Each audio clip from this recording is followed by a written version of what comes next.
6-minute 1AC. Right. And then In high school it's 4-minute 1AR, so. yeah, the 1AR is also 6 minutes, and then you Okay. the 3-minute 2AR at the end. Yep. Okay. Everything else is the same. 4 minutes, bro? Yeah, 4 minutes floating. Cool. 1 second.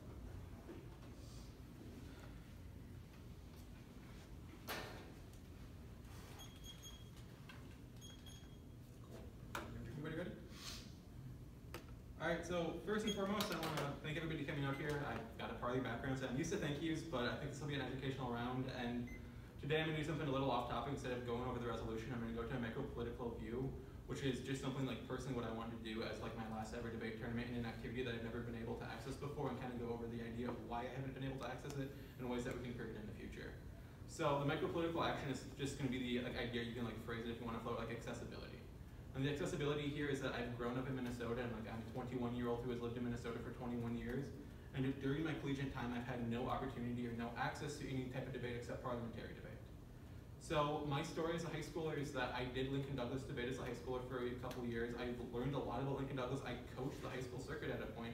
So I understand the fundamental ideas, but I've always wanted to participate in debates like this, but I never got to. Now I'm graduating in a couple months, and this is the last tournament that I get to go to. So rather than me trying to, read 400 words a minute, I want to get my message across and try to find advocacy and how we can improve this in the future. So the kind of advocacy here that we're going to get into is the idea that like if you vote me up, then I can continue to tell this message, and telling this message is going to be a really important thing. But even further than that is looking to my personal experiences, like as a high schooler. When I was a freshman in high school, I didn't do debate. I did sports instead. I was, one of those weird kids who didn't like political arguments, but rather through freshman year, sophomore year, I played sports. I didn't know much about the debate team, but the debate team those 2 years had 6 people and 8 people on it. Like they were very small teams. But then sophomore year, we got somebody to the state finals in Lincoln Douglas, and the program grew exponentially. The school district all of a sudden started to care about it. And in turn, what this did was it allowed more accessibility. When we went to the first meeting junior year, when I was able to join debate, because as a concussion, I wasn't allowed to be medically cleared for sports, I was able to join this platform, join this access. And that day, I think there was about 55 people that showed up. So a team that went from 6 to 7 people grew to 55 over the year because somebody made it to the state championship. That year, that same person, his junior year, won the state title, and he went into his senior year. Since then, the Robbinsdale programs have been able to continue to grow because of this access that was being allowed. In the same way, the state of Minnesota doesn't necessarily value Lincoln Douglas debate. My only platform I can access is parliamentary debate. So voting me up here is the idea of giving more accessibility in general, and this is going to be something that I'm going to have a specific advocacy for. And even if you're not voting me up, like this is a message that to anybody that's hearing this argument right now that I'd be happy to talk about. So a point to reach me is sandh048@um.edu. So if this is being recorded, and if anybody wants to ask me questions about my story or hear more about why I believe debate's a really good thing and why Minnesota should expand its advocacy for it, email me. I'll be happy to answer questions. My whole point of this rhetoric is the idea that I want this message to be heard. I want it to be spread. I want people to have the opportunity to access debate like I did. But because of my parliamentary background, I've not been able to participate in debate hardly at all as a member of St. Cloud State. But rather, all I've been able to do is do parliamentary debate with a different partner every time I've ever competed for the most part, because I can't find somebody that I can consistently work with because they often quit the program and they don't have the same values. So to not be able to allow the individuality of a person who wants to go out and debate, I think I'm the first person in Minnesota in about 5 or 6 years to enter this activity, shows the exclusivity of another big states like your Kentuckys and your Californias and Floridas that have these really big programs and opportunities to learn more. So my story, my personal vantage point of this is vote me up, allow me to tell the story, and not only am I going to tell the story today, tomorrow, and further on, but giving credibility to somebody that can succeed in the activity is going to give credibility in picture, on net, to the opportunity to grow as an individual for other people that have the opportunity to learn what Lincoln Douglas debate is. I think Lincoln Douglas debate, to kind of get a little bit more meta about it, is a really uniquely good activity because it allows you to have critical thinking, and to debate as an individual is the way that you can think and act as your own individual and your own person, whereas Minnesota does have a couple policy teams in the state which is similar, but it doesn't give you the unique advantages that being a Lincoln Douglas debater does. When I was in high school, I loved debating by myself. When I tried public forum, I didn't enjoy it as much because I had to rely on others. And that's not saying that teamwork isn't important, but rather it's saying you should have the opportunity to succeed or fail as yourself rather than be dependent on others. That's the entire point of debate, is learning to be your own individual. And I think not being your own individual in Minnesota is going to be uniquely bad. So as a judge, even if you vote me down, I don't necessarily feel bad about that. This advocacy isn't to pick up a ballot as much as it is get this message across.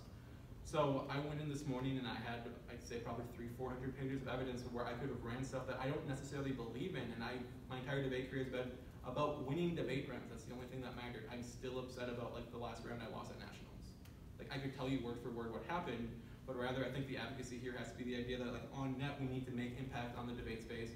Voting me up allows Minnesota this unique opportunity, or even not voting Minnesota up. Like I think me standing right here as an individual and advocating this message is going to allow more accessibility in Minnesota. As soon as I graduate, like the schools that are going to be associated in colleges, where I can start judging, I'm going to try to advocate to have an LD tournament. And even if we only get 3 or 4 individuals that show up and you have to do a double round robin type format, I think getting accessibility is going to be the ultimate key in today's round.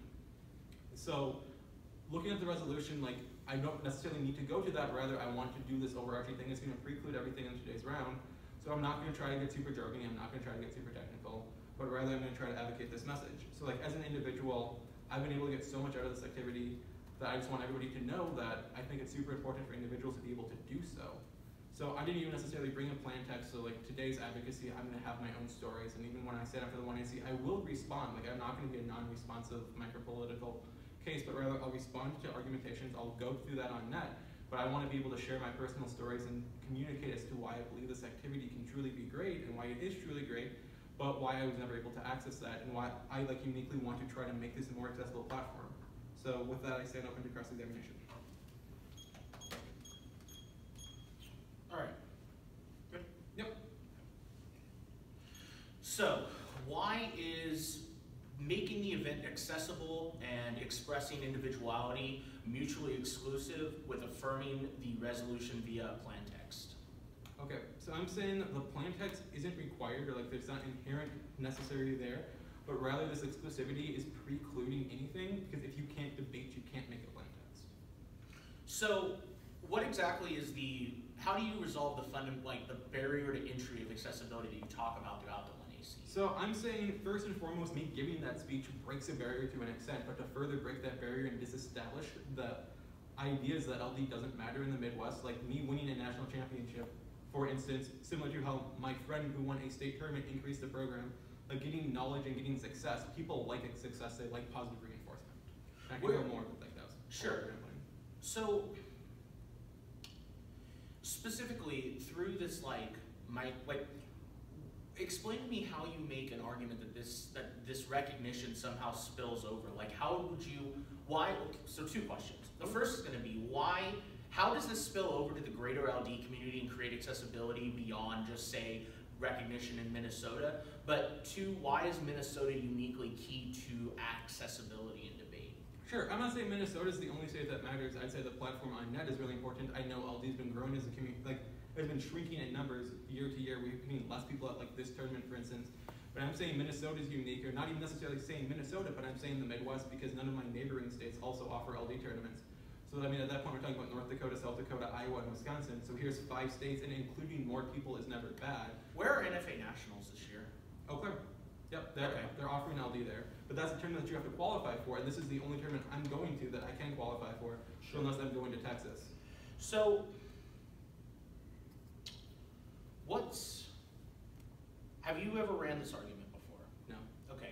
I've never done this activity before. Gotcha, so this is actually your first time. It's my first time ever doing LD debate. So why do you feel that you are unable to access the activity other than the fact that schools around you don't do the activity? Because my school hasn't participated, even amongst requests, a single tournament in LD that I've ever been able to go to until today.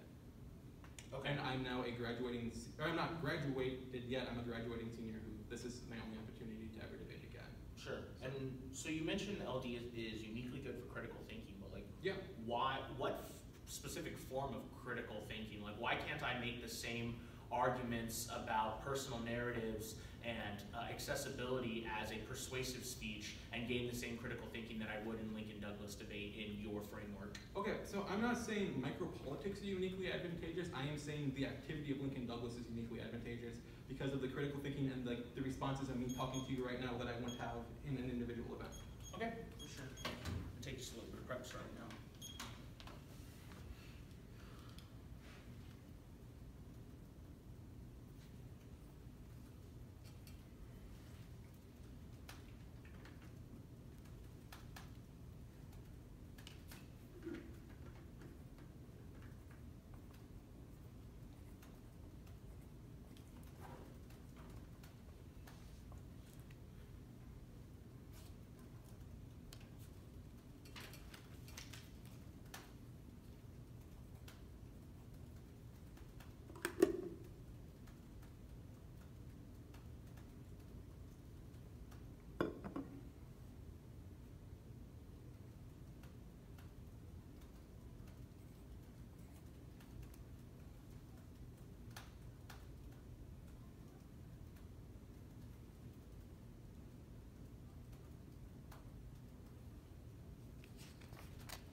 document prep with 220.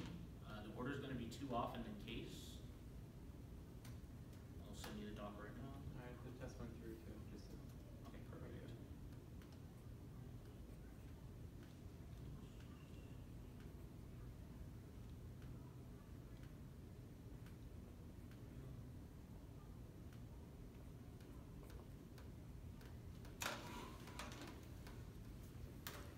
All right, so yeah, 2 off.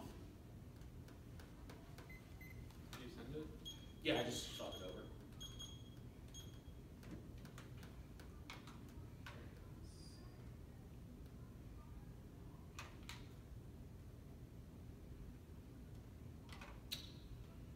Is everybody ready? First off is going to be the anti-politics critique. First is the uniqueness and link. Rejecting policy implementation makes poor curriculum and turns their micropolitical arguments. The reason for the right's ascendance into the mainstream is the left's focus on theory instead of action. Viable, practical political action is the only way to implement the otherwise self-referential, contradictory world of critical theory. This also proves the solution to the right is university students like us. The uniqueness trend they reverse. Gitlin 6. It has been a position to make blindness, the right has been in a position to make blindness the law of the land.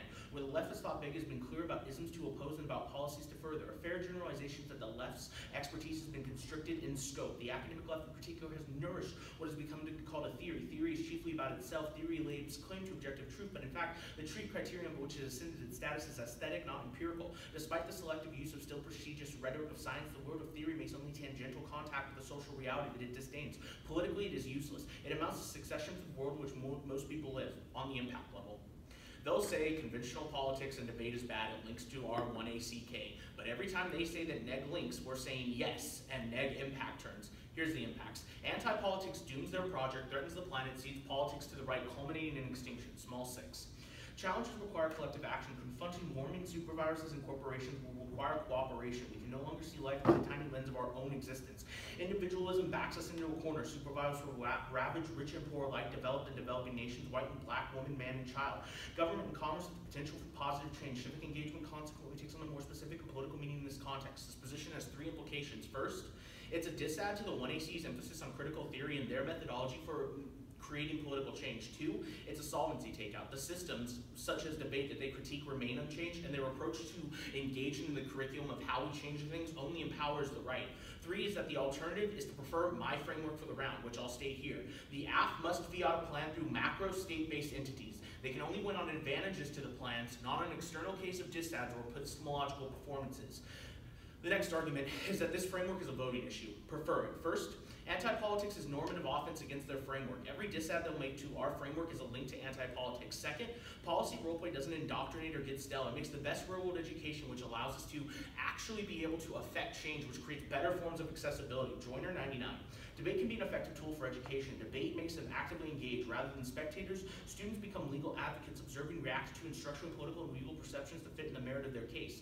Students gain insight into real-world legal dilemmas. Debate becomes an excellent vehicle for pushing students into real policy analysis. Next, before they question working within our method of working within the state to reform it, research proves comparatively better. Grossberg in 92. The left has to work against it within bureaucratic systems of government. Its most effective struggle was accomplished by mobilizing popular pressure on governmental institutions. Institutions are the mediating structures by which power is actively realized, and it's often by directing opposition against specific institutions that power can be challenged. Fourth, limits. There's infinite items to abstract and critique. There's an infinite amount of reps in a round. This is bad for fairness education and testing their truth range. We can't meaningfully engage the infinite. I can't meaningfully engage and negate his own narrative, because that would be unfair to either side to have to negate someone's personal experiences. But fifth is that my framework is a better starting point for their goals of accessibility. We can't understand the micro until we understand the macro forces that shape it. Sizal 1. Scholars point to the necessity of developing analysis of education that encompasses not only social and cultural dimensions, but microsocial theories of learning and teaching as well. Scholars in the broader field of politics of education have pointed out that macro-level social, political, and cultural factors all influence the micro-politics of educational settings. Thus, the micro-politics of educational organizations that take place within cannot be understood without some comprehension of the external environment in which they function. Second off is going to be the topicality. The interpretation is going to be that the affirmative must take a planned action that reduces Southern Command's activities in the categories of fighting crime and terrorism, disaster response, cyber defense, or human rights. 10 and 16. Countering transnational organized crime and terrorism, supporting disaster response operations, establishing cyber defense capabilities, or emphasizing a solid human rights foundation is the cornerstone of everything we do. Second is going to be the violation level. The affirmative doesn't propose a plan that utilizes Southern Command. 3 are the standards. They are limits. My interpretation limits the affirmative to only a handful of topic areas. This is best for education because there are real-world impacts limiting the topic. More limited topic allows for smaller schools and debaters without as many resources to be able to keep up with schools like Western Kentucky or Truman State. This straight turns accessibility claims because without this predictability and limiting of the affirmative scope, we cannot have accessibility. The topicality functions as the prior question to their micro-political methodology. B is predictability. Predictability is key to fairness. The only way to effectively prepare for the topics to be able to reasonably predict what apps would be on the topic. My interp is taken from the 2016 posture statement for the commander of Southcom, which means my interp is probably the most predictable. On the voters, first is fairness. Limits of predictability are key to fairness in this debate space. So they give both sides an opportunity to engage in this debate space. Fairness is an internal link to education. Without ensuring a fair debate, we cannot create an equal space for discourse. Let's limit the pedagogical value of discussion we have in round. Topicality violates fairness by unfairly skewing ground. B is that education is the reason why we do this activity, and the resolution is intended to make us citizen experts in a specific area. The affirmative destroys that when they make us talk about other things. Education is key to informing us on policy making done, so we can be civically engaged citizens, the key voter. C is vote here first. Topicality is a prior question to affirmative impacts and thus must be evaluated before any other position. NFALG rules specify the topicality is a stock issue that the affirmative has to meet. If not, you vote them down. Let's go to the case arguments. First, I'll read you a counter narrative. I grew up as an only child to a single mother. My school was super focused on ag and football and didn't offer a debate program at all. I didn't get a chance to debate until I came to Chico State and was able to debate in college. But my school left CETA the semester before I joined because of argumentation like this, where we engage in a micro-political, highly individualized instance that leaves individuals, one, unable to access the debate space, but two, it makes it inaccessible to new debaters. An individual who has never debated before is not going to be able to engage in a critique of the activity because they are first shaping their knowledge of the activity. But additionally, in a world in which this micro-political emphasis of the 1AC is proliferated, means schools leave the activity, much like the mass CETA exodus we've seen in the past 5 years, and no one gets to debate. His micro-political method turns his accessibility claims. He literally says in the 1AC that we have to be able to debate before we can write a plan text or engage in that debate. But the problem is and because of methodology like this and this recognition from the methodology that he claims, he incentivizes schools to leave debate because this is not what this links back into all the anti-politics arguments. But two, I fundamentally would make the argument that this micro-politics doesn't actually solve outside this room. Specifically, he says that the recognition from that it will grow the program. However, that's not necessarily key on a college circuit where budgets are a lot more tight and it takes departmental priorities. There are structures that he cannot overcome simply through the recognition out of the 1AC performance. Means that no matter what, you're never going to be able to actually solve for these claims. Means you should be voting for the negative. All right, open for cross. All right. So first, just a quick observation, if you have any questions about my story, my entire point here is be accessible, so feel free to also ask me questions on this cross-section. I know it's not conventional, but that's that's cool. I feel it. So you're saying I don't solve off methodology, I'm not showing anything, can you kind of go over that more, You're specifically on the case arguments that I made? Yeah, right at the end. So my argument is simply there are alternative structures that would prevent further engagement of LD. Schools outside, outside of your own that would have to engage in the activity. Your department would have to make it a priority. Your department would have to give it funding. There's budget constraints depending on whether you're a state school versus a private school. There's so many alternative factors that you cannot overcome these structures simply through saying something very powerful in the 1AC.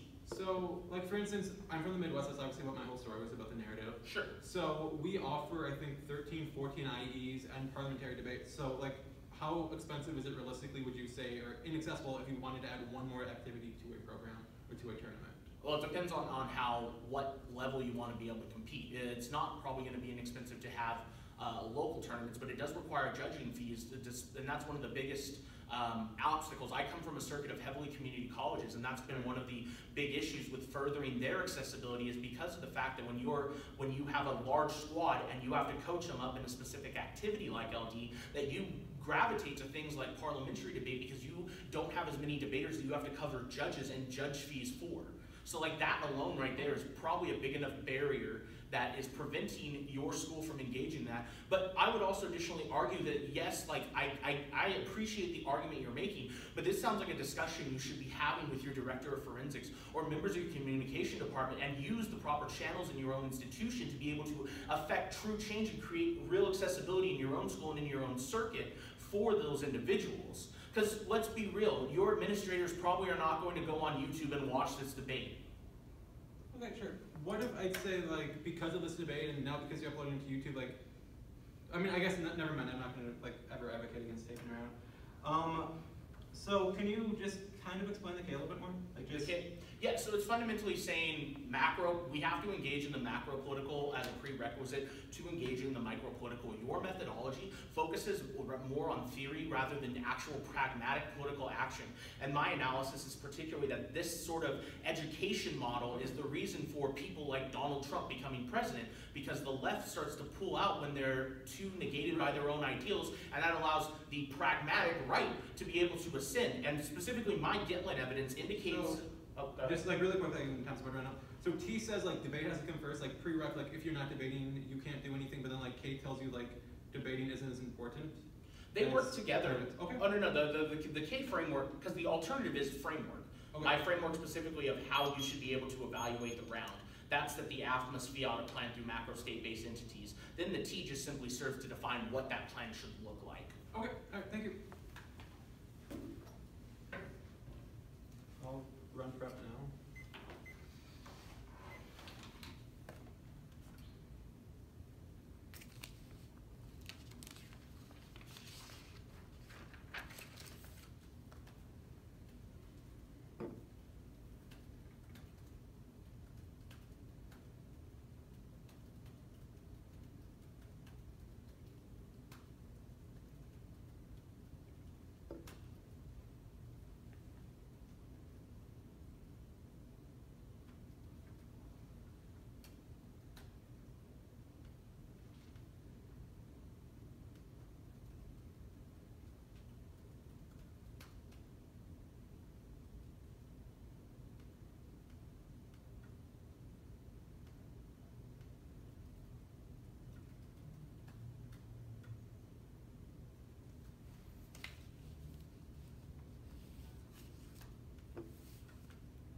Second on 213 remaining.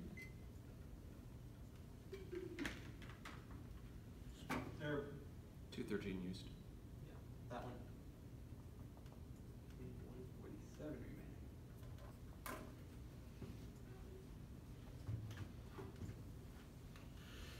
Everybody ready? Let's see where we're gonna be. So I guess observation, address K, address T, then like back to narrative, I guess mostly. So wait, like a new should I like put a new observation on a separate sheet sort of? Actually, it's gonna be two observations. I'm gonna make one observation, don't flow or don't vote off of it. I just want to address something, but like I don't want it to be a voter like impacted in the round as like a judge, but I want it to be like I want to say it. Okay. Then I'll probably make a new observation. You can flow that. That just kind of like goes over your rhetoric. Then I'll address K, I'll address T, and I'll get back to talking about the narrative. Okay, Okay. Alright. So first and foremost, I want to make an observation that I don't want you to vote off this because I don't ever want to advocate for the idea of like taping debate rounds or spreading this idea. But what this is going to allow me to do, and even being here in the debate space, is that because this is being recorded right now, this is going to be uploaded, like I can show this to the directors and I can help advocate for this message. So like first observation, I told my opponent before the round, I don't want to win off the fact that he's recording, like this isn't a link to anything. I just want to make the observation, like when I'm showing this to people, like if you're watching me right now, like this is an advocacy, this is super important to me, and this is why I'm doing it. But let's also just kind of make like a quick observation that my opponent's giving like all this like plan text of saying like why I should do something or how I need a plan text.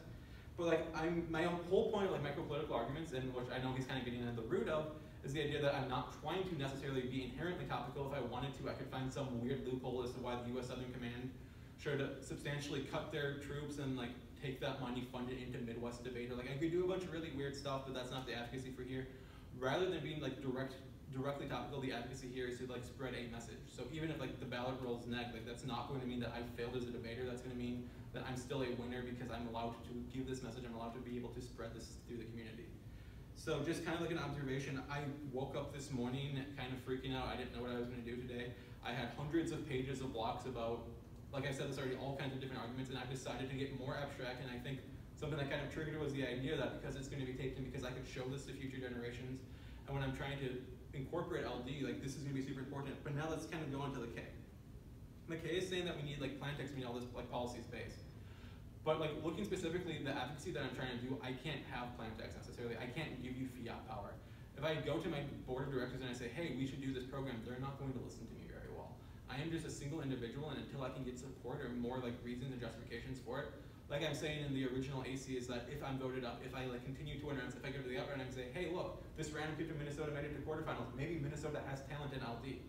So the idea isn't the accessibility necessarily like in the country, but the accessibility in the Midwest and then the impacts that that creates.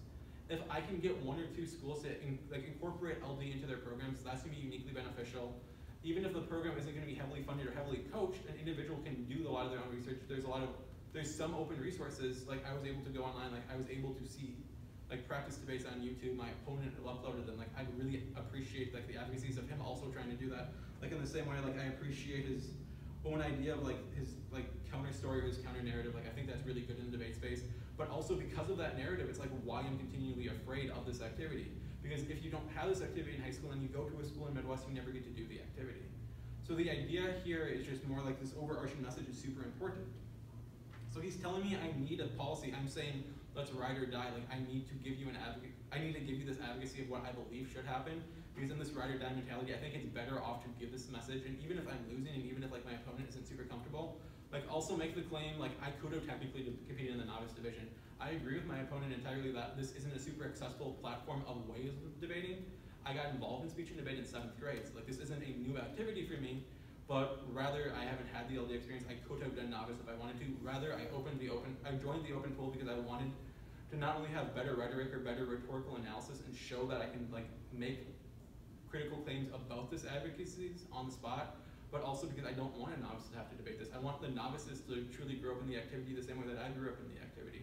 So I don't think micropolitics has a lot of room in a novice tier, but at the point that I'm debating somebody who's in a varsity division and has been debating for 4 years, they're gonna have all these stock responses on how to beat micropolitics. And like I'm saying, even if he beats micropolitics, I don't lose the round.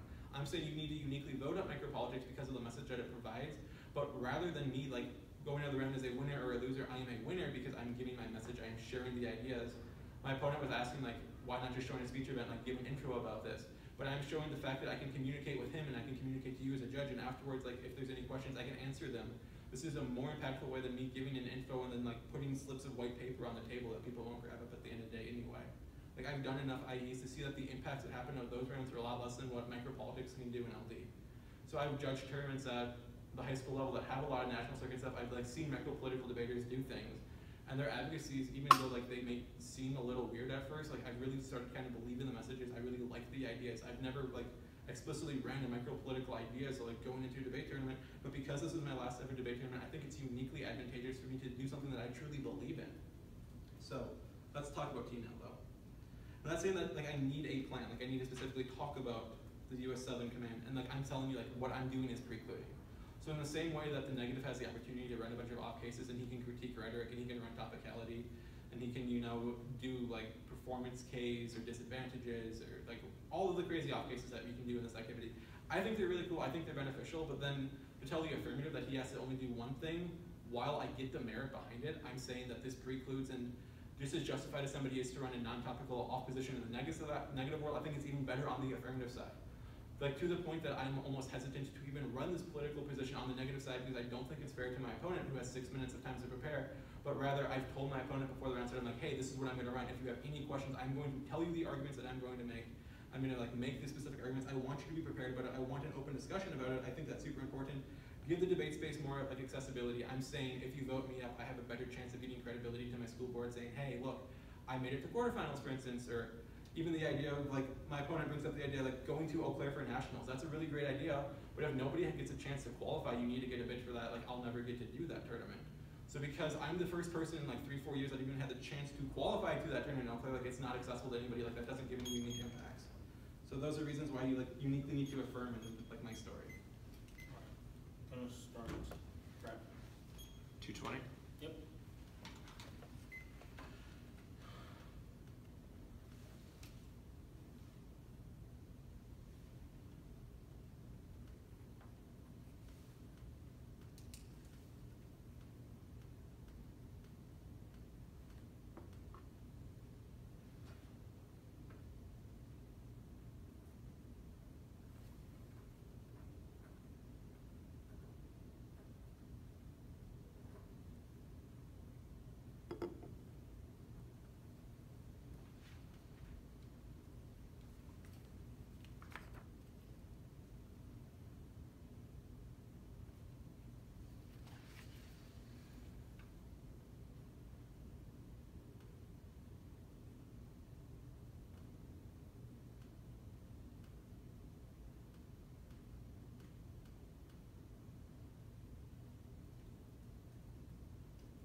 All right, it'll be the same order. We'll start on the like rhetorical observation sheet, and then go to the anti-Paul, topicality, then the case, specifically the counter narrative.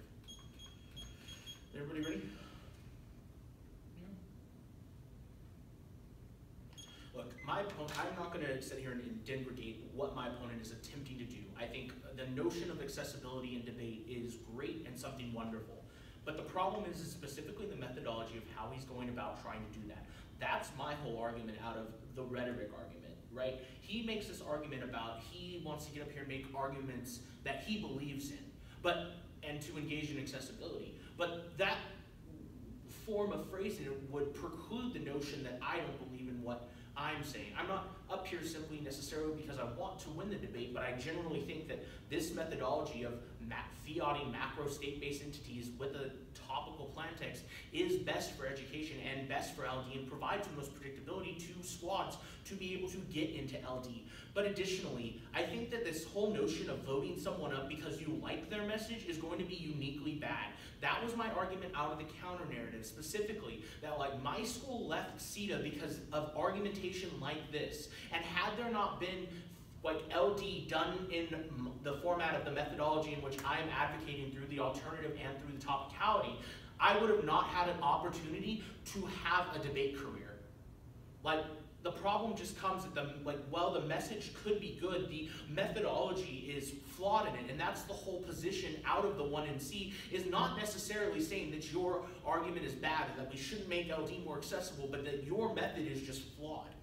And fundamentally, I also think that I don't think that you should vote someone up for just because you agree with their message. I think, one, the fact that he never really addresses my counter narrative probably would mean that you can vote on that. But additionally, when it comes to accessibility in LD, I'm probably one of the individuals who most tries to make LD accessible. I've made a playlist of over 70 YouTube videos of debates around the country to try to create accessibility. I've given files to teams that were doing their first LD tournaments, teams in Colorado, teams in Florida. I've tried to work to further disclosure, and I disclose all my argumentation on the case list. I get the accessibility argument, but I think that it's a hard argument to make in a round in which there is already so much being done for that accessibility, and he hasn't shown why existing nodes of accessibility are uniquely bad or preventative. But let's go to the anti-politics argument. Look, I want you to extend across the alternative fundamentally. He doesn't respond to enough here. He makes some arguments that says that you can't give me fiat power, but my analysis is that that's why we do this activity. That's why we practice fiating plans, so that we know how to come up with a good, specific advocacy that then we can take to institutions and administrators and have a well thought out plan that fixes the issues that we see. That's why doing this through the methodology of the alt and avoiding that anti-politics is key, because it's the best training ground for actually creating real change. And he doesn't really ever answer that. He just doubles down on this micro-political, but he never actually explains to you how that's going to function. And that's particularly problematic. I also want to address this argument about keto accessibility in the Midwest. LD is super Midwest-centric. Being from California, we have to spend so much money to be nationally competitive because we have to fly out to places like Kentucky or Illinois or St. Louis, Illinois State, Truman State in Michigan, Central Michigan. There's all these schools that are right there around the Midwest, or the North Midwest, that are powerhouses in LD and have a track record of success. So I think this argument about accessibility, specifically in the Midwest, kind of fails specifically due to sort of that status quo. But you can also extend across my analysis out of the CISL 1 evidence that my framework's a better starting point for the goals. He never addresses my argument that micropolitics is a better vehicle for addressing the micropolitical issues, which means you're going to be able to vote for me, not simply because of technical drops or anything on the flow, but simply because I provide a better methodology that he doesn't have a response to. Yeah, you should be able to defend your methodology completely, but when you don't even answer criticisms, it's just we basically could be Kellyanne Conway up here. But fundamentally, we'll also go to the T argument. I think you should extend across the T. I think specifically on the limits argument, where that limiting it to a predictable interpretation creates better real-world impacts for more accessibility, because it allows debaters to keep up with schools like Western Kentucky or some of these powerhouses. When we're able to narrow the topic and have a very narrow, limited, predictable topic, that allows anybody from across the country to be able to predict and prepare effectively without having to chase down squirrel cases. I think when that goes dropped, that really shows that why running a topical plan text is actually better for accessibility and debate, and actually better for checking the real power structures in Lincoln-Douglas debate. Let's go to the case argument. I want you to again extend across the counter narrative. I think this is really powerful, particularly when fundamentally the debate comes down to this method versus method, right? Micro versus macro, role-playing policy versus engaging in individual narratives. And while I think that my opponent's message is fundamentally, I agree with accessibility. I would be hypocritical for me to say that I don't. I do think that there is just not enough argumentation here, or not enough ability of my opponent to actually defend his message, right? Anybody can get up here and tell a message and tell a story and talk about their experiences, but you have to be able to defend, right, your ideas and your methodology for why we should approach that change. And that's why the micro-political debate that my framework and my topicality would have you do trains you better to be able to do that, to affect real change in our schools, communities, and in the country. Just take a couple seconds for it. Starting now.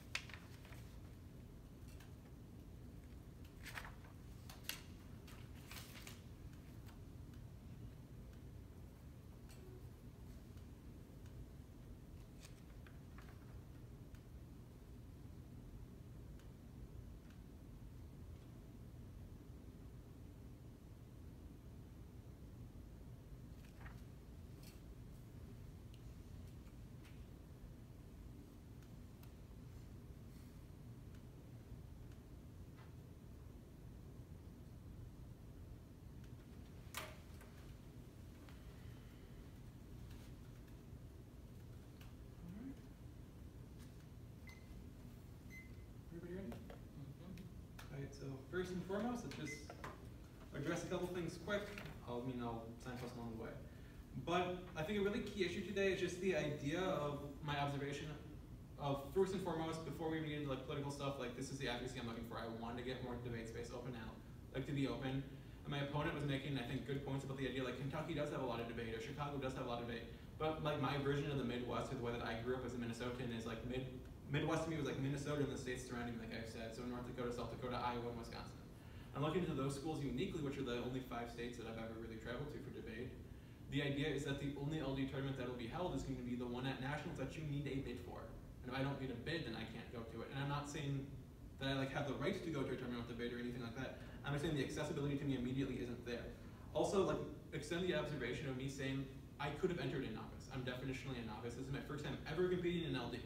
Like, I have the opportunity to do that, but because I'm fundamentally agreeing with my opponent about the idea of some form of predictability, that is why I came in here, and like my opponent had the time to like write out entire like things that he wanted to, because I came in early, I told him the message, I'm like, this is what I'm going to say. And I don't want to like advocate necessarily for a ballot because I gave him like time in advance, but I don't think like critiquing me on predictability is going to be a unique reason why you can vote either way. So I think the debate's going to come down pretty simply. It's the fact that like if you believe my message into the fact that you think it's important enough to continue to be told and to continue to go on, and the fact that it really does make significant impacts, like then sure, vote for me. But if you're going to be a more traditional judge, like yeah, probably I'm not going to win a lot of rounds doing this argumentation. Like I understood that going into this. I'm fundamentally aware of the risk that I am taking in giving this message. And like also like make sure very clearly, I've never said my opponent doesn't believe what he says. Like my ideas and ideology here is not to oppress anybody or to tell anybody that what they're doing they don't believe in and do not do what you believe in. I'm saying that like my unique own personal experience was making argumentation that I myself didn't I didn't necessarily believe in myself. And the impacts of that were just me being less comfortable as a debater, and when I lost, I felt like it was like over. If I didn't go 4-1 or 5-0 and cleared out of the local tournament, I felt like I failed as a debater. Whereas today, giving this message is going to be uniquely beneficial to me because like I feel like it's really important. So even if I lose the ballot, if you don't sign it for me, like that's okay. I'm not going to like lose sleep over it. But further, like he had his K, he had his T, and like again, my whole idea is just the idea I'm giving him some accessibility. I may not be comparatively weighing frameworks, but that's mostly because I'm showing you that my framework is just the idea that knowledge is important, and he's telling you it's not. But like look into even his own narrative, like trying to do it. Like I've been saying this. If like he came to a school in Minnesota, like he never would have been able to do LD. That was the entire point.